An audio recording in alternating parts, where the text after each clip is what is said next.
大家好啊，歡迎嚟到新聞大排檔。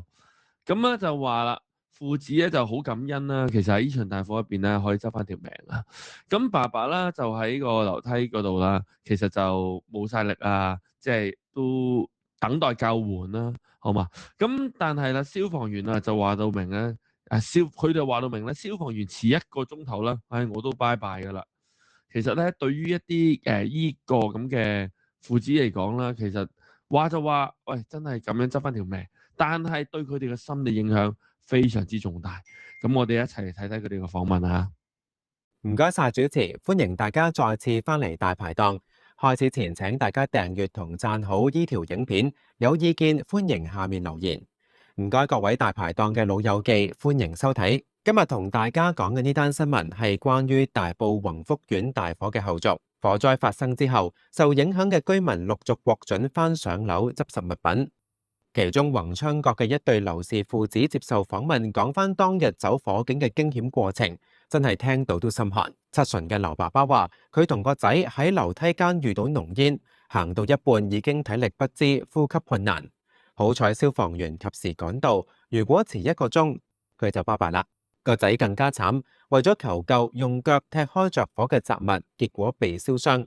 佢仲透露，火災前曾經見到有工人爭執，質疑呢場火災絕對唔係意外，希望警方徹查元兇。新聞大排檔同你詳細拆解，先同大家詳細重溫一下件事嘅來龍去脈。大埔宏福苑嘅大火，令到7棟大廈嘅居民受到影響。繼之前其他座數之後，輪到宏建閣同宏昌閣嘅居民上樓執拾物品。記者喺現場訪問到宏昌閣嘅劉氏父子，佢哋嘅經歷可以話係死裏逃生。年屆7旬嘅劉爸爸係宏昌閣嘅第一代業主，佢話雖然對家園唔捨得，但係作為火災嘅幸存者，佢已經好感恩執翻條命仔叫係咁。佢回憶起火災當日，同個仔發現鄰近單位冒出黑煙，即刻拎起濕毛巾，嘗試從後樓梯逃生。點知行到5樓嘅時候，佢已經體力不支、呼吸困難、唞氣好難、好辛苦，叫個仔走先，唔好理我。劉爸爸話：當時樓梯間又黑又熱，好彩有3男1女共4位消防員及時趕到，為佢提供氧氣，仲將佢抬離現場，送去威爾斯親王醫院救治。佢話消防員唔嚟嘅話，遲一個鐘頭我都拜拜㗎啦。佢一氧化碳中毒，最終住院住咗成個月。對於上樓執拾，佢話而家心態係見咩就執咩啦，啲嘢用得返就用啦，有啲嘢真係要斷捨離。佢只係希望政府可以妥善安置居民，等大家可以展開新生活。至於劉爸爸個仔，佢嘅經歷更加驚險。佢話當時聽到老豆叫喊，即刻執嘢走火警。兩父子行到5樓嘅時候，已經聞到樓梯間有好大陣異味。佢哋發現煙同空氣分開咗2層，煙喺上面，於是佢哋就趴低落樓梯，希望避開濃煙。但係劉爸爸年紀大，彎住身落樓梯，體力消耗好大。爬到4樓同5樓中間嘅時候，爸爸已經完全冇力再行。喺呢個生死關頭，呢位仔子面臨一個好痛苦嘅抉擇。到底係自己一個衝落樓揾消防員求救，定係留喺度陪住冇力嘅爸爸？佢見4樓當時仲未被火勢波及，於是決定深吸一口氣，一口氣衝落地下求援。佢衝到地下，推開後樓梯嘅防火門嘅時候，見到成個公園堆滿建築材料，仲有着火嘅竹棚。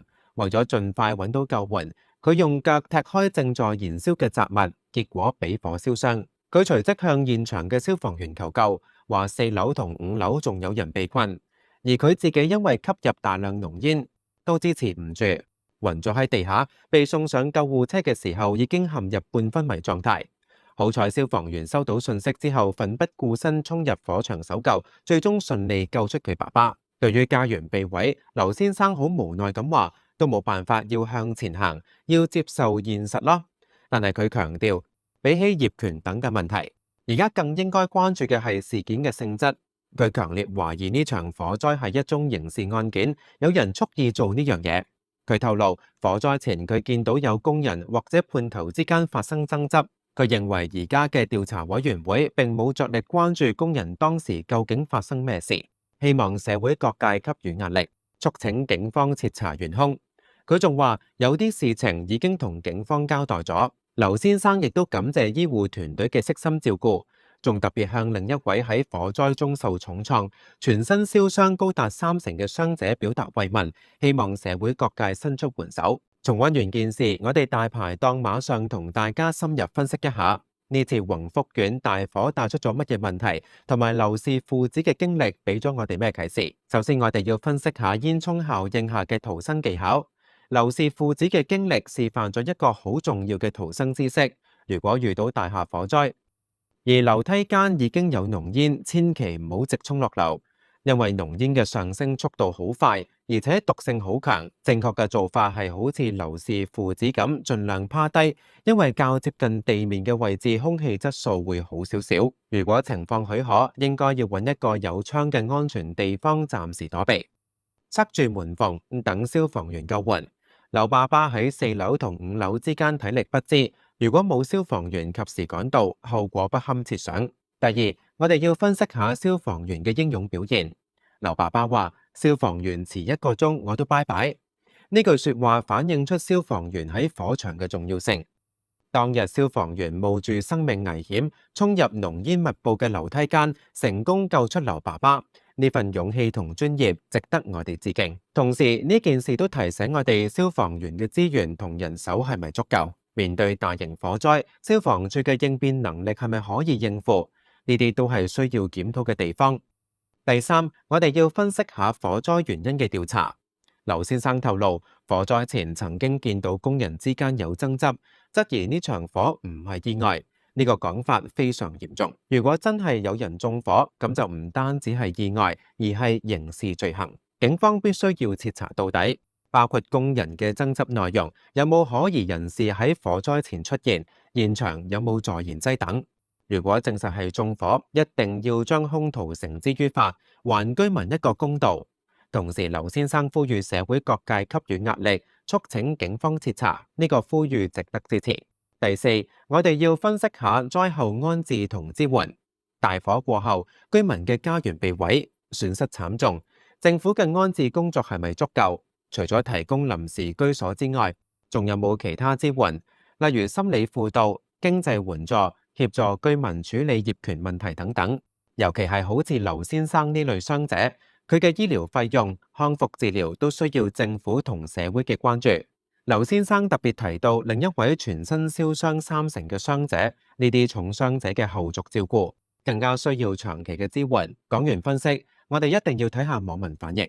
呢單新聞出街之後，網上好多留言大致可以分為幾派。感動派，呢班網民為劉氏父子嘅經歷感動，亦為消防員嘅英勇致敬。兩父子都好彩執返條命，要好好珍惜。消防員真係好偉大，冒住生命危險救人。聽到劉爸爸話消防遲1個鐘我都拜拜，個心都皺一皺。憤怒派，呢班網民對可能嘅縱火行為感到憤怒。如果真係有人縱火，呢啲人渣真係要終身監禁，害到咁多人無家可歸，仲要有人受傷，一定要拉佢出嚟。希望警方快啲破案，還居民一個公道。擔憂派，呢班網民擔心安置問題。班居民而家住喺邊？政府安排咗未？受影響嘅居民好多都係老人家，要佢哋重新適應新環境，好辛苦。希望政府可以幫佢哋處理好賠償同安置。呼籲派，呢班網民呼籲社會關注事件，大家一齊俾壓力警方，要求徹查真相。如果有能力，可以捐款或者捐物資俾受影響嘅居民。希望傳媒繼續跟進，唔好俾件事沉低。總結一下大排檔對呢單宏福苑父子死裏逃生事件嘅睇法，我認為呢件事有幾個重點值得我哋關注。第一，消防員嘅英勇值得致敬。喺最危險嘅時刻，消防員永遠都係企喺最前線，用自己嘅生命去保護市民。我哋應該要感謝佢哋嘅付出。同時都要反思政府有冇提供足夠嘅資源同裝備俾消防員，消防員嘅人手係咪充足，呢啲問題都需要正視。第二，火災真相必須水落石出。如果劉先生嘅質屬實，呢場火災可能涉及縱火，咁就唔單止係天災，而係人禍。警方必須要全力調查，唔好放過任何線索。同時，如果調查過程中發現有任何監管漏洞，例如地盤物料堆放不當、防火設施不足，相關部門都要追究責任。第三，災後支援要到位。受影響嘅居民唔單止係冇咗屋企，仲要面對創傷、財務損失同未來嘅不確定性。政府嘅支援唔應該只係臨時安置，而應該要係一個全面嘅方案，包括心理輔導、經濟援助、協助重建家園等等。對於傷者，更加要提供長期嘅醫療同康復支援。最後，大排檔想向劉氏父子講聲，你哋真係好好彩，祝你哋早日康復，重新展開新生活。同時都想向所有受影響嘅宏福縣居民致以慰問，希望警方可以盡快查出真相，還大家一個公道。我哋會繼續跟進事件。好啦，今日大排檔嘅時事評論就到呢度。你對宏福苑大火有咩睇法？你覺得警方調查夠唔夠徹底？你認為政府嘅安置工作做得好唔好？歡迎喺下面留言同我哋討論。記得留言、分享同埋最緊要嘅訂閱同讚好。我哋下次再同大家開檔講時事。拜拜。